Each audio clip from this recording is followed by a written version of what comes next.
የመጀመሪያው የኢኮኖሚክስ ትምህርት እጥረት ነው፣ ስኬርሲቲ። የመጀመሪያው የፖለቲካ ትምህርት ደግሞ የመጀመሪያውን የኢኮኖሚክስ ትምህርት መናቅ ነው።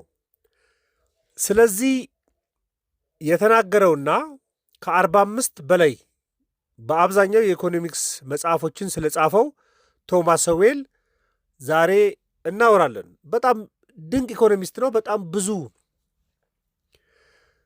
ሀሳቦች ያነሳ የነበረ ኢኮኖሚስት ነው። ኖ ፍሪ ላንች የሚለውን ወርድ ጨምሮ ማለት ነው። እንግዲህ የመጀመሪያው የኢኮኖሚክስ የመጀመሪያው ትምህርት እጥረት ነው ማለት ስኬርሲቲ ነው ማለት ምን ማለት ነው? እንግዲህ ሁሉም ሰዎች ወይ ደግሞ ሁሉም የሚፈልጉት ሰዎች በሙሉ ማለት ነው በዓለም ላይ ለእሱ የሚበቃ ሀብት የለም። በዓለም ላይ ያሉ ህዝቦችን በሙሉ ፍላጎት ማሟላት የሚችል ሀብት የለም። ታውቃላችሁ ስኬርሲቲ የሚባለው ሀሳብ እና በኢኮኖሚክስ ውስጥ ከተነገሩ በጣም ታዋቂና ጥልቅ የሚባሉ ሀሳቦች መካከል አንዱ ስኬርሲቲ ነው። ስለዚህ በደንብ የተናገረው አሜሪካዊ ኢኮኖሚስት ቶማስ ሶዌል ነው። ቶማስ ሶዌል በ1930 አሜሪካ ውስጥ የተወለደ ጥቁር አሜሪካዊ ነው እና በችግር ውስጥ እንዳደገ የሚነገር ነው። ትምህርቱን እንኳን አቋርጦ የጦር ኃይል ውስጥ ተቀላቅሎ የነበረ ነው እና ከዛ በኋላ ወደ ኢኮኖሚክስ ዘርፍ ተመልሷል። በ1958 በሃርቫርድ ዩኒቨርሲቲ በኢኮኖሚክስ ዲግሪውን አግኝቶ ነበር። በኮሎምቢያ ዩኒቨርሲቲ ማስተርሱን በኢኮኖሚክስ አግኝቶ ነበር። በ1968 ከቺካጎ ዩኒቨርሲቲ ደግሞ በኢኮኖሚክስ የፒኤችዲ ዲግሪውን አግኝቷል። ሙሉ ኬሪየሩ ኢኮኖሚክስ ነው ማለት ነው እና አሁንም በህይወት ያለ ነው። እንዳውም 96 ዓመት የሚሞላው አይ ቲንክ ከ2 እና ከ3 ቀን በኋላ ነው። ጁን 30 ላይ ነው የሚሞላው እና 45 ታዋቂ የሆኑ መጽሐፎችን ጽፏል። በቃ ስለ ቤዚክ ኢኮኖሚክስ፣ ስለ ኢኮኖሚክስ ፋክቶች፣ ስለ አፕላይድ ኢኮኖሚክስ፣ ስለ ኖሌጅ፣ ስለ ዲሲሽን በጣም ብዙ መጽሐፎችን ጽፏል እና በጣም ተጽዕኖ ፈጣሪ ነው ቶማስ ሶዌል። እንደሚባለው ምንድን ነው ብዙ ኢኮኖሚስቶች በሂሳብ በሞዴል ነው የሚያብራሩት አይደል? ኢኮኖሚክስ እንዲፈራ አንድ የሚያደርገው ነገር ምንድን ነው? በጣም ግራፍ አለው፣ ማቴማቲክስ አለው፣ ሞዴሎች አሉ። እንደዛ ነው የሚጠቀሙት በአብዛኛው። ሶዌል ግን የኢኮኖሚክስ መሪዎችን በጣም በቀላሉ በየቀኑ ሰዎች ህይወታቸውን በሚኖሩበት ምሳሌ ነው የሚያቀርበው እና እንደውም ታዋቂ ንግግር አለው። ስሜት ሳይሆን ውጤትን ነው መመልከት የሚያስፈልገው ይላሉ። በቃ ዝም ብሎ በስሜት በሎጂክ ማውራት ብቻ ሳይሆን ውጤቱ ምንድን ነው የሚለው። ምክንያቱም ማንኛውም እንቅስቃሴ ፖሊሲም ፕሮግራሞችም ጥሩም መጥፎም የሚሆኑት ደግሞ ጥሩ ስለመሆናቸው ዋናው የሚወስነው ውጤቱ ነው እንጂ የተነሳንበት ዓላማ አይደለም። ስለዚህ ኢኮኖሚክስን እንደዛ መረዳት አለብን ይላል እና ስኬርሲቲ የሚባለው ሀሳብ ፍላጎታችን ወሰን የለውም። የሰው ልጅ ፍላጎት ወሰን የለውም። አንሊሚትድ ወንትስ አለ የሚባለው ለዛ ነው። ሀብቶች ግን ወሰን አላቸው። ሊሚትድ ሪሶርስ አለ የሚባለው ደግሞ ለዛ ነው። ስለዚህ ኢኮኖሚክስ የሚባዝነው በሙሉ በምንድን ነው? ያልተገደበው የሰው ልጅ ፍላጎትን የተገደበውን ሀብት ማጣጣም ማለት ነው። ለምሳሌ በቀን ውስጥ 24 ሰዓት ነው ያለው። በቃ ለሁሉም ሰው 24 ሰዓት ነው ያለው። በቃ የተገደበ ነው ማለት ነው። እኛ ብዙ በቀን ውስጥ ብዙ ሰዓት ማሳለፍ ብንፈልግ እንኳን የተገደበ ሰዓት ነው ያለው እና እሱ የሚያምነው ምንድን ነው? የመጀመሪያው ኢኮኖሚክስ ትምህርት እጥረት ነው ብሎ ያምናል። ስኬርሲቲ ነው። ለምሳሌ ስኬርሲቲ በቀላል ቋንቋ ልንገራችሁ። በቤተሰብ ደረጃ ይዩት። አንድ ቤተሰብ ገቢው ምናልባት በወር 50 ሺህ ብር ነው ብላችሁ አስቡ። 50 ሺህ ብር ነው ያለው እና ለምግብ 25 ሺህ ብር ያወጣል ብላችሁ አስቡ። ለኪራይ 20 ሺህ ብር ያወጣል ብላችሁ አስቡ። ለትምህርት ምናልባት 15 ሺህ ሊያወጡ ይችላሉ ቤተሰቦች ካሉት። ለመዝናናት 10 ሺህ ሊያወጣ ይችላል። ጠቅላላ የሚፈልገው ማለት ነው ለማውጣት የሚፈልገው ጠቅላላ ፍላጎቱ 70 ሺህ ብር ሊሆን ይችላል። ገቢው ግን 50 ሺህ ብር ነው። ስለዚህ 20 ሺህ ብር ጉድለት አለበት። ይሄ እጥረት ማለት ነው። ፍላጎቱ የ70 ሺህ ብር ነው፣ ግን የቀረበለት ሪሶርስና ሀብት ገንዘብ ግን 50 ሺህ ብር ብቻ ነው። ባንክ ቤትን ብትሄዱ እኮ እንደዛ ነው። አንድ ባንክ 200 ሚሊዮን ብር ወይ ደግሞ 1 ቢሊዮን ብር ብድር ለመስጠት ቢፈልግና በቃ አቅሙ እሱ ቢሆን 1 ቢሊዮን ብድር የመስጠት አቅም ቢኖርና ተበዳሪዎቹ 2 ቢሊዮን በዛሬው ጨረታም በውጭ ምንዛሬ ጨረታም አስታውሱት። ዛሬ በተደረገው የብሔራዊ ባንክ ጨረታ 100 ሚሊዮን ዶላር ነው ያቀረበው ብሔራዊ ባንክ። ግን ባንኮቹ እንፈልጋለን ያሉት 160 ሚሊዮን ነው። ስለዚህ የ60 ሚሊዮን ክፍተት አለ። ስኬርሲቲ ማለት እሱ ነው። ምንም እርሻ ላይም ብትሄዱ እንደዛ ነው።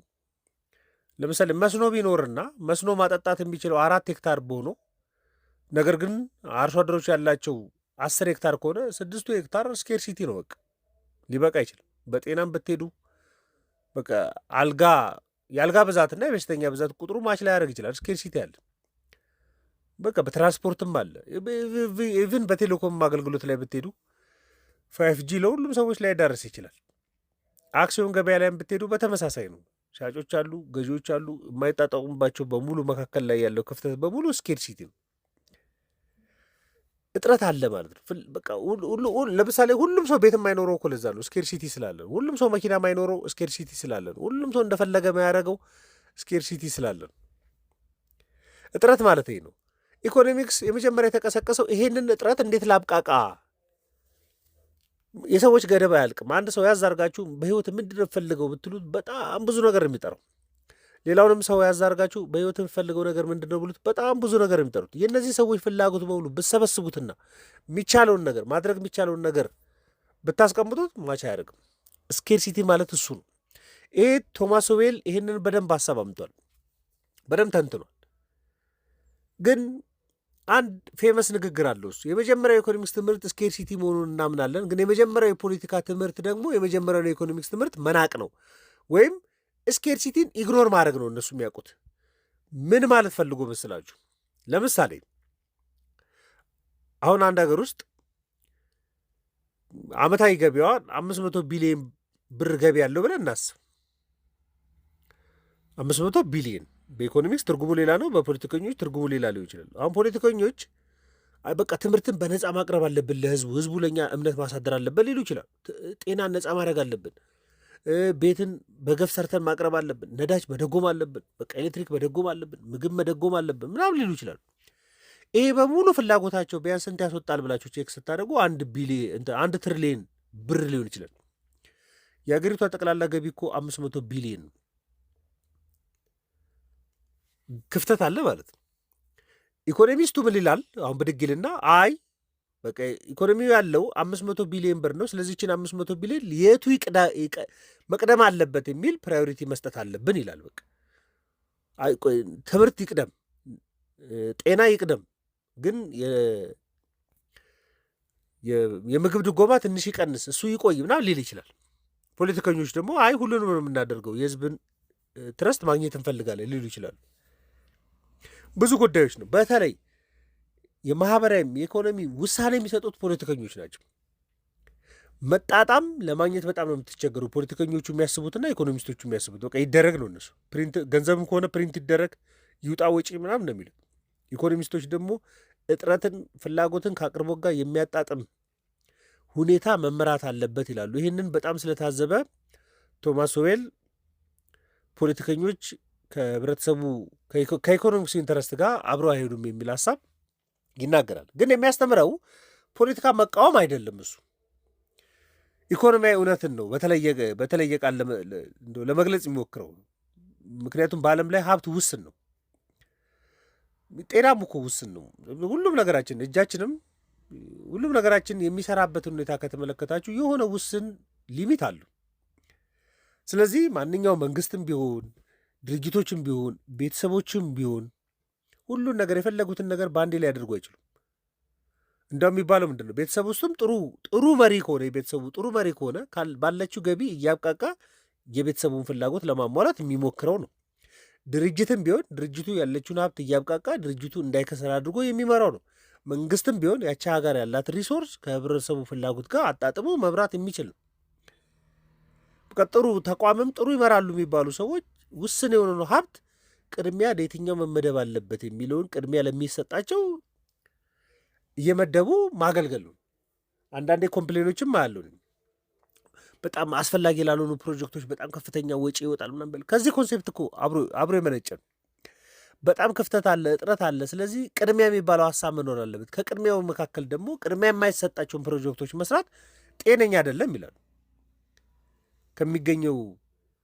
የሚገኘው ሀብትና ቅድሚያ መሰጠት ያለባቸው መለየት አለባቸው የሚል ሀሳብ ነው የሚያቀርቡና ከ45 በላይ መጽሐፎችን የጻፉ በብዙ ሀሳቦች ላይ እና የብዙ ሀገራትም አንዱ ፈተና አገሪቷን በፖለቲከኞች ለመምራት ይሞክራሉ ከኢኮኖሚስቶች ይልቅ። የኢኮኖሚስቶችን ሀሳብ ኢግኖር ያደረጉና የማክሮ ኢኮኖሚ ኢምባላንስ እንዲፈጠር የሚያደርጉት ፖለቲከኞች ናቸው።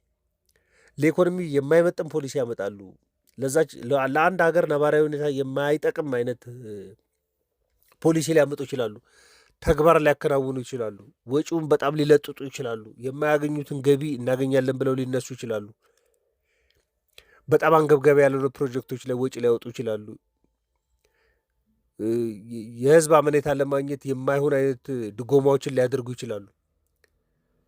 ይሄ በሙሉ ኢኮኖሚክስን ይጎዳሉ። ኢኮኖሚክስ ግን ስኬርሲቲ ማኔጅ እያደረገ የመጓዝ ትምህርቱም እንዲፈጠር ያደረገው ይህን ስኬርሲቲ ወይ ደግሞ ሊሚትድ የሆነው ሪሶርስ አንሊሚትድ ከሆነው ከህዝቡ ፍላጎት ጋር ማጣጣም ነው የሚል ነው። ግን ይሄ በፖለቲከኞች ኢግኖር ይደረጋል። በዚህ ጉዳይ ላይ በጣም ብዙ ምስክር የሚሆኑ ጉዳዮች እንዳሉ ያቀረበበት ነው። በጣም ድንቅ የሆነ ኢኮኖሚስት ነው ቶማስ ሆይል። ስለዚህ ሀሳብ ልሰጣችሁ ነው። ማንኛውም ሀሳብ አስተያየት ካለ ልናወራበት እንችላለን። ቻናሉን ላይክ፣ ሰብስክራይብ እንድታደርጉ ጋብዛችኋለሁ። መልካም ቀን።